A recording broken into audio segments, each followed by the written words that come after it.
হুমায়ুন কবিরের সঙ্গে সেলিমের সাক্ষাৎ ঘিরে রাজনীতিতে এখন জোর জল্পনা। সদর্থক বৈঠক হয়েছে, বামফ্রন্ট আইএসএফ এর সঙ্গে প্রাথমিক আলোচনা হয়েছে। জি24 ঘন্টাকে কথা জানিয়েছেন হুমায়ুন কবির। যদিও আলিমুদ্দিন এই বৈঠককে, এই যে সাক্ষাৎ, তাকে বৈঠক হিসেবে দেখতে নারাজ। সম্প্রতি হুমায়ুনকে নিয়ে বিমান বসু তিনি না বলেছিলেন, তারপরেও এটা স্রেফ সাক্ষাৎ বলেই দাবি করছে আলিমুদ্দিন। তৃণমূল বিজেপির বিরুদ্ধে লড়াইয়ে কতটা প্রস্তুত, সেই প্রশ্নের উত্তর না মিললে কোনো সিদ্ধান্ত নয় বলেই আলিমুদ্দিন সূত্র মারফত খবর পাওয়া যাচ্ছে। হুমায়ুন কবিরের সঙ্গে মোহাম্মদ সেলিম, তাদের যে সাক্ষাৎ, সে ছবি আমাদের কাছে এসে না পৌঁছলেও এআই নির্মিত একটি ছবি এই মুহূর্তে আপনাদের সামনে আমরা তুলে ধরছি, যে ঠিক কিভাবে চলেছিল এই আলোচনা বৈঠক। কথা বলবো, আরো জানবো এই নিয়ে মমিতা চক্রবর্তীর কাছ থেকে। আমাদের প্রতিনিধি রয়েছেন এই মুহূর্তে আমাদের সঙ্গে একেবারে সরাসরি। মমিতা, সদর্থক বৈঠক হয়েছে এই কথা যেমন হুমায়ুন কবির বলছেন, আর এদিকে আবার আলিমুদ্দিন এই সাক্ষাৎকে বৈঠক হিসেবে দেখতেই নারাজ। সব মিলিয়ে কি তথ্য তোমার কাছে আছে?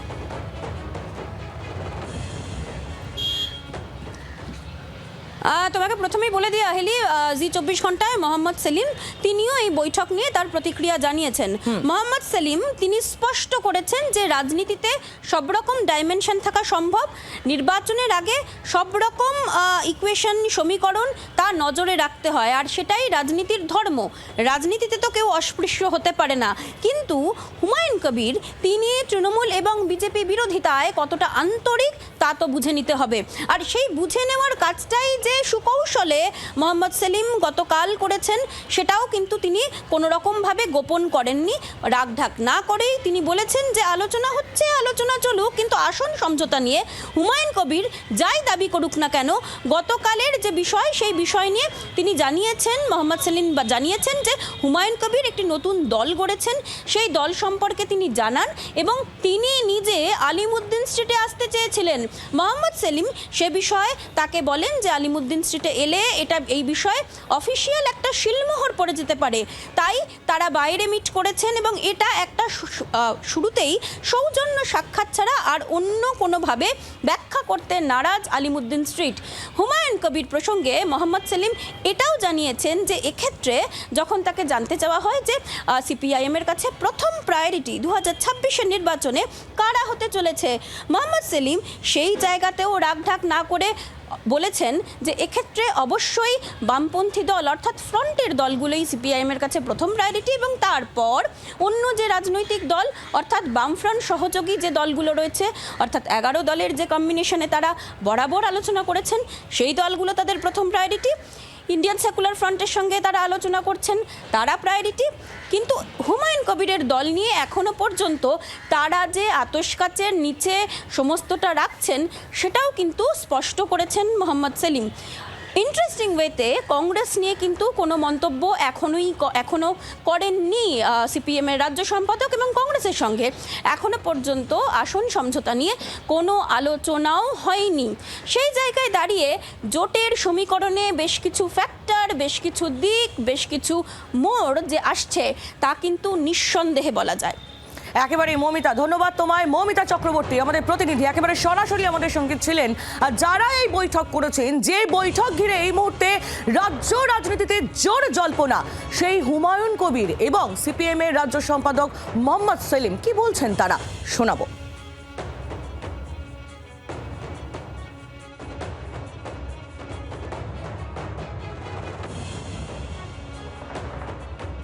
আলোচনা হতেই পারে, কিন্তু রাজনীতি নিয়ে বিশেষত পশ্চিমবঙ্গের বিধানসভা নির্বাচনের আগে কোথায় কি ঘটছে, তাতে কুশীলব কারা আছে, কার কি উদ্দেশ্য আছে, কার কি লক্ষ্য আছে, সেসব ব্যাপারে খোঁজ খবর রাখতে হয়। এবং আজকাল যেহেতু প্রচার মাধ্যমে নানান রকমের কন্ট্রাডিক্টরি সিগন্যালস পাওয়া যায়, আর কিছু লোকজন থাকে যারা নির্বাচনের সময় সক্রিয় হয়ে যায়, যারা মাধ্যম হয়ে যায়, এটা গত কয়েক দশক ধরে আমাদের দেশে দেখছি। সেজন্য আমার মনে হলো যে ওরা যেহেতু 31 তারিখে সমাবেশ করবে মুর্শিদাবাদে, নতুন যে পার্টি হয়েছে জেইউপি, তারা চাইছিল যে আমাদেরকে আমন্ত্রণ করতে। আমরা বললাম এভাবে তো হয় না, কারণ আমরা এখন বামপন্থীরা নিজের আলোচনা করছি, তারপর আসন সমঝোতা হবে, তার বামফ্রন্টের বাইরে যে দলগুলো আছে যাচ্ছে, যেমন সিপিআইএমএল, তারপর আইএসএফ, তাদের সঙ্গে কথা বলছি, আর তারপরে অন্যান্য সবার সঙ্গে কথা বলেছি। কিন্তু কাদের সঙ্গে কথা বলবো, কাদের সঙ্গে কথা বলবো না, সেটা বামফ্রন্টে নিয়ে গিয়ে আলোচনা করে তারপর ঠিক হবে। আলিমুদ্দিনে এসে আমন্ত্রণ করবো, এলাম না, তাতে আরো বেশি হয়েছেই হবে। আপনারা কি চান আমরা বুঝবার চেষ্টা করি। আর আমি বললাম যে এরকম কোনো আলোচনা না হয়ে সমাবেশে এমনি যাওয়া যায় না, আমাদের তরফ থেকে কেউ থাকতে পারবে না। আপনারা সমাবেশ করুন, আমরা লক্ষ্য রাখছি আপনারা কি করছেন, তার উপর আমরা সিদ্ধান্ত নেব। সেলিমদা, এক্ষেত্রে সিপিআইএম এর প্রথম প্রায়োরিটি যদি আসন সমঝোতা কারুর সঙ্গে হয় 26-এ, প্রথম প্রায়োরিটি কোন দল হবে বা কারা হবে? সিপিএম এর প্রথম প্রায়োরিটি হচ্ছে বামফ্রন্ট, দ্বিতীয় প্রায়োরিটি হচ্ছে বামফ্রন্টের বাইরে যে বাম দলগুলো আছে, তৃতীয় প্রায়োরিটি হবে এই বাম দলগুলোর মধ্যে সংহত করার পরে যারা বিজেপি এবং তৃণমূলের থেকে দূরত্ব রাখবে, তাদের বিরুদ্ধে লড়াই সংগ্রাম করছে এবং এই আন্দোলন সংগ্রামে ভুক্তভোগী, তারা প্রায়োরিটি। তারপরও দাঁড়িয়ে যদি কেউ আসতে চায়, সাময়িকভাবে মনে করে যে বিজেপি বা তৃণমূলের বিরোধী হয়েছে, তখন আমাদের একটু তলিয়ে দেখতে হয়, শুধু ভাসিয়ে দিলে হবে না যে তারা কতটা গভীর এবং কতটা লং ডিস্টেন্সের রানার, সেটা জানলে তাদের সঙ্গে তখন পরে কথা বলা যাবে। কিন্তু আগে বাম ফ্রন্ট, তারপরে হচ্ছে বামের বাইরে, বামফ্রন্টের বাইরের বাম দল, তারপরে হচ্ছে যারা আমাদের সহযোগী হতে পারে, বিজেপি তৃণমূলের বিরুদ্ধে লড়ছে, স্পষ্ট করে বিজেপি তৃণমূল বিরোধী অবস্থান নেবে। হুমায়ুন কবির কি সেই অবস্থান নেবে বলে মনে করেন? মানে সেই কনফিডেন্স পেলেন? কারণ আপনি নিজেই বলেছিলেন যে আপনাকে এবং অধীর চৌধুরীকে হারানোর পেছনে তার একটা ভূমিকা ছিল। সেই জন্য আমরা বললাম, সেটা আমরা কোনো কমিটমেন্ট করছি না এখনই।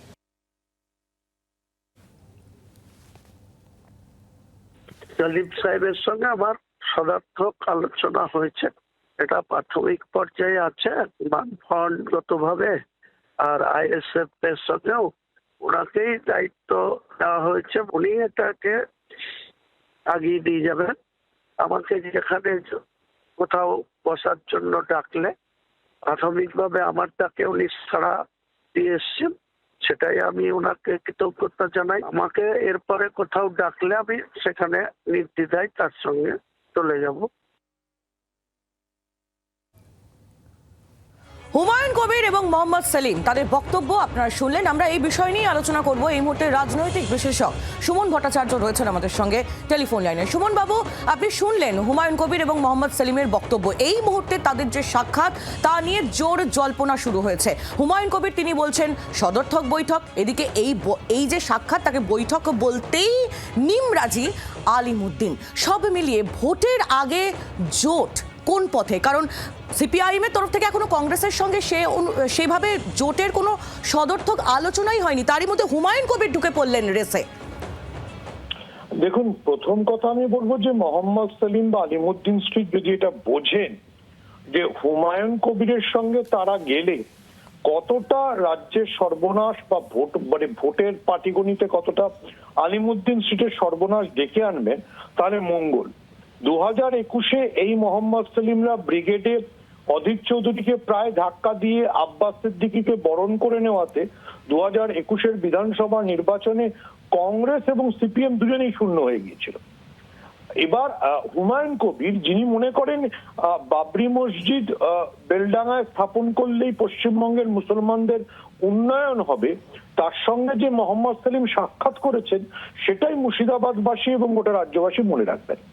পয়েন্ট নাম্বার 2, হুমায়ুন কবির যাকে সবাই বিজেপির বি টিম, মানে এমআইএম কে যেমন সর্বভারতীয় রাজনীতিতে কংগ্রেসও বি টিম বলে মনে করে, তার সঙ্গে যে উনি দেখা সাক্ষাৎ করছেন, এটাই আমার কাছে প্রথম আশ্চর্যের বিষয়।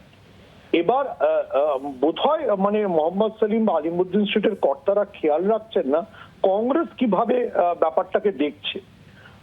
আমি নিজে বুধবার কংগ্রেসের প্রবীণ প্রাক্তন রাজ্যসভার সাংসদ দেবপ্রসাদ রায়ের বই অনুষ্ঠানে উপস্থিত ছিলাম। সেখানে শুভঙ্কর সরকারও ছিল। সামনে দিয়ে বিকাশ ভট্টাচার্য যখন চলে গেলেন, যে বিকাশ ভট্টাচার্য মাঝে মাঝে সাইবাড়ি নিয়ে বিপ্লবাত্মক কথাবার্তা বলেন, তখন কংগ্রেস সভাপতি তাকে অনুষ্ঠানে উপস্থিত থাকার জন্য ডাকলেনও না। তো সিপিএম কে প্রথম বুঝতে হবে যে সিপিএম কোথায় দাঁড়িয়ে আছে। উনি যে কথাগুলো আপনাদের সাক্ষাৎকারে বললেন যে বামফ্রন্ট কোথায় দাঁড়িয়ে আছে, বামফ্রন্টের ভুল কোথায়, এবং অন্য বাম মনোভাবাপন্ন দলগুলি কি মনে করছে, যদি সিপিএম খেয়াল রাখে তাহলে দেখতে পেত যে সিপিআইএমএল মানে সিপি বামফ্রন্টের বাইরে থাকা সবচেয়ে শক্তিশালী বাম মনোভাবাপন্ন দল দীপঙ্কর ভট্টাচার্য 26শে জানুয়ারি লেখাটা লিখেছেন কংগ্রেস পরিচালিত ন্যাশনাল হেরাল্ডে, গণশক্তিতে লেখেননি। ফলে যদি সর্বভারতীয় রাজনীতির পাল কোন দিকে বিজেপি বিরোধী জোট করা দেওয়ার জন্য কংগ্রেসের কি ইচ্ছে সেগুলো যদি উনি না বুঝে আবারও হুমায়ুন কবিরকে জাপটে ধরেন, তাহলে 2021-এর মতো 2026-এও একটা পরিণতি হতে পারে এমনটাই আপনি মনে করছেন। অনেক ধন্যবাদ সুমন বাবু আমাদের সঙ্গে থাকার জন্য। সুমন ভট্টাচার্য রাজনৈতিক বিশেষজ্ঞ ছিলেন আমাদের সঙ্গে টেলিফোন লাইনের। এই মুহূর্তে হুমায়ুন কবিরের সঙ্গে মোহাম্মদ সেলিমের সাক্ষাৎ নিয়ে রাজ্য রাজনীতিতে জোর জল্পনা শুরু হয়েছে। রাজনৈতিক মহল থেকে কি বার্তা উঠে আসছে, কে কি বলছেন শুনুন পরপর। হুমায়ুন কবিরের সঙ্গে আবার কোন হোটেলে, যে হোটেলে এসে আগাগোড়া বিজেপির নেতারা ওঠে, বিজেপির বৈঠক হয়, সেখানে হুমায়ুন কবির, সেখানে মোহাম্মদ সেলিম। ফলে এই গোটা জিনিসটার মধ্যে একটা প্রচ্ছন্ন সুতোর টান অন্যদিকের আছে। আর এই সমস্ত অতৃপ্ত আত্মাগুলোকে এক টেবিলে বসে চা খাইয়ে কিছু বিভ্রান্তি ছড়াবার চেষ্টা করছে, পেছনে বিজেপি কিনা সেটাও খোঁজ নেওয়া দরকার। নির্বাচনের আগে নতুন সমীকরণ, মোহাম্মদ সেলিমের সঙ্গে হুমায়ুনের একটা বৈঠক হলো নিউ টাউনে। নির্বাচনের আগে ভাঙাগড়া তো হয়, দলবদল হয়, নতুন দল তৈরি হয়, সেই এক্সারসাইজ চলছে। রেজাল্ট কি হয় সেটা দেখুন। বাংলার আওয়াজ, বাঙালির আবেগ, জি 24 ঘন্টা।